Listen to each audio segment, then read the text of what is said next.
আসসালামু আলাইকুম। কেমন আছেন সবাই? আশা করি ভালো আছেন। আমি আমার ওয়াইফের জন্য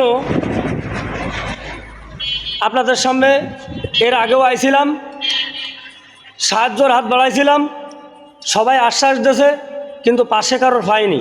তবে যাদের পাইছি তারা আমার কিছু হেল্প করছে। তারা আমাদের এই যশোর মনিরামপুর, যশোর সাতক্ষীরের মেন রোড এই জায়গা থেকে কিছু টাকা কালেকশন করে আমারে উঠাই গেছে। আমার এই দুটো ছেলে, এই যে আমার দুটো ছেলে, ইনাদের আম্মু চিকিৎসা করার জন্য কিছু সহযোগিতা করছে। এরা এই যে আছে সেই টাকা সবাই মিলে আমার সহযোগিতা করেছে। এবং এদের সঙ্গে দুটো কথা বলেন। আমরা সবাই সাথে থেকে টাকা কটা উড়াইছি, আপনারাও সবাই একটু চেষ্টা করবেন। বলেন। হ্যাঁ, আমরা থেকে টাকা কটা উঠে দিয়েছি, আপনারা সবাই চেষ্টা করেন।